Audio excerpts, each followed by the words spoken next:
পুরুলিয়ার পাড়া girls high স্কুলে একাদশ শ্রেণীর এক ছাত্রীর ধর্মীয় আচার অনুষ্ঠানকে কেন্দ্র করে বিতর্কের সৃষ্টি হয়েছে। অভিযোগ, গলায় তুলসীর মালা ও কপালে চন্দনের তিলক পরে স্কুলে আসায় ওই ছাত্রীকে মানসিকভাবে হেনস্থা করা হয় এবং ট্রান্সফার সার্টিফিকেট নিয়ে অন্যত্র ভর্তি হওয়ার জন্য চাপ দেওয়া হয়। পরে হোয়াটসঅ্যাপে ট্রান্সফার সার্টিফিকেট পাঠানো হয় বলেও অভিযোগ। ঘটনার জেরে ওই ছাত্রী আত্মহত্যার চেষ্টা করেছে বলে পরিবারের দাবি।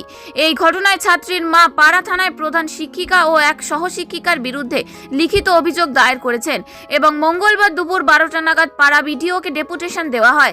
তবে প্রধান শিক্ষিকার দাবি সমস্ত অভিযোগ ভিত্তিহীন। তার বক্তব্য, তুলসীর মালা বা তিলক নিয়ে কোনো আপত্তি ছিল না। বিদ্যালয়ের শৃঙ্খলা ও সোশ্যাল মিডিয়ায় বিদ্যালয় সম্পর্কে অপপ্রচারের জেরেই প্রশাসনিক পদক্ষেপ নেওয়া হয়েছে। আমার মেয়ে স্কুলে পাড়া গার্লস হাই স্কুলে পড়ে, ক্লাস 11-এ। নাম সুমনা মাঝি, আমি ওর মা।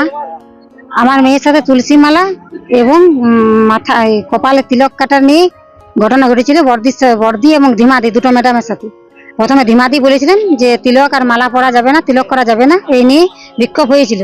সেটা হওয়ার পর কিছুদিন পর কয়েকটা দাদা বা আমরা মা বাবা গার্জেন গিয়েছিলাম, কিছু শান্ত হয়ে গিয়েছিল। আবার কিছুদিন পর আমার মেয়েকে গুরুজি নিয়ে বা আরো কিছু কথা নিয়ে বর্দি সুস্মিতা চার খুবই অপমান করে, লজ্জাজনক কথা বলে বা ক্লাস ভর্তি মেয়ের সামনে অপমান করে আমার মেয়ে খুব আঘাত পেয়েছে। সেই আঘাতের কারণে সে সুইসাইড করতে যায়।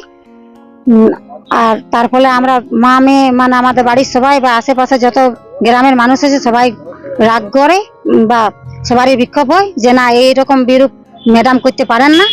আর ম্যাডাম আমার মেয়েকে টিসিও দিয়ে দেয়, টিসি আমি হাতে নিইনি বলে উনি ফোনে পাঠিয়ে দেন। তা এটা কি উনি ঠিক করেছেন? আমি তো বলে মনে করি না যে উনি ঠিক করেছেন, একজন উচ্চ স্তরের মানুষ হয়ে। রাধে রাধে। ক্লাস 10 থেকে আমি দীক্ষা নিয়েছি। তো ক্লাস 10-এ আমাকে প্রচুরভাবে বলা হয় যে চাপ সৃষ্টি করে যে তুমি তিলক ধুয়ে আসবে, এবং ধুয়ে আসবে বলতে ধোয়া করাই ছিল আমাকে সব ম্যামের সামনে। প্রত্যেক ম্যাম সেখানে উপস্থিত ছিল এবং সবার সামনে আমাকে তিলক ধোয়া করে এবং আমাকে বলে যে তুমি তুলসী মালাটা কাল থেকে খুলে আসবে। আমি বললাম কেন, আমার তো এটা তো কোনো ভুল কাজ তো আমি করছি না, কেন খুলে আসবে? বলছে না, এটা আমাদের স্কুলের নিয়মে লয়, তুমি এটা খুলে আসবে। তো আমি এইসব ঘটনাগুলো তখন অত মাইন্ডলি নেই, যে মাকেও বলি নাই ঘরে যে এইসব হয়েছে আমার সঙ্গে ঘটনা। তো তারপরে 10-এর পর 10-এ অত স্কুল রেগুলার যাইতাম না। তারপর 11-এ তখন স্কুল যাই প্রথমে, তো তিলক করেই গিয়েছিলাম আমি। মা বলছে তুই তিলক করে যা, কি হয়েছে তারপর বলবি আমাকে। তারপর আমি তিলক করে গেছি। তো এখন সেদিনও বলছে যে তুমি তিলক করে আসতে পারবে না, আমাদের স্কুলের রুলস নাই, এরকম কোথায় লেখা আছে এটা শিক্ষা প্রতিষ্ঠান, এটা কোনো মন্দির লয়, তোমার বাপের মন্দিরটা লয়, এটা এইসব কথা বলেছে। তখন আমি মাকে এই কথাটা বলি যে মা এরকম এরকম কথা বলছে আমাকে। আর এই তারপর থেকে সে মা কিছু 4-5 জন মহিলাকে নিয়ে যায় এরকম, যে আমার মেয়ের সঙ্গে কিরকম কেন এরকম ব্যবহার করছেন বা কিছু এইসব কথা বলার জন্য মায়ের সঙ্গে খারাপ ব্যবহার করে নাকি।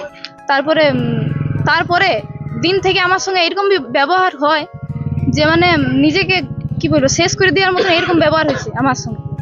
কারণ কিছুই না, ডিসিপ্লিনারি বলেও নিয়ম শৃঙ্খলার বিষয়ে আমাদের মাঝে মাঝে বলতে হয়, কিন্তু তারপরেও রেগুলারলি স্কুল আসছে সেরকম কিছু হয়নি। কিন্তু সোশ্যাল মিডিয়ায় একটার পর একটা মিথ্যাচার করে যাচ্ছে, উল্টোপাল্টা বলে যাচ্ছে স্কুলের নামে। সেসব বিষয়ের জন্য ওকে জাস্ট একটা প্রতিবাদ জানানোর জন্য এটা করা হয়েছে।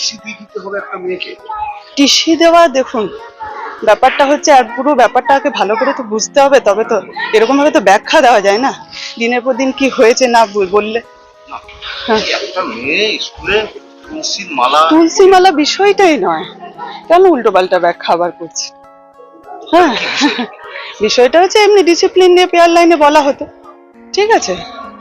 এবারে স্কুলে তো একটা ডিসিপ্লিনের উপর স্কুলটা চলে, হ্যাঁ, এবং তার পরবর্তীকালে তো ডিসিপ্লিন আমার চলছেও না। আমি দিদিমণিরাও কিছু বলছেন, আপনার আগে বিষয়টা পুরো ব্যাখ্যা করতে গেলে আরো জানতে হবে। হ্যাঁ, অভিযোগটা তো সে একক পক্ষে অভিযোগ, আগে তো জানতে গেলে আপনাকে আসতে বললাম পুরোটা বিষয়টা ব্যাখ্যা, এরকম এক লাইনে বা একটা স্টেটমেন্টের উপর ব্যাখ্যাতে হয় না।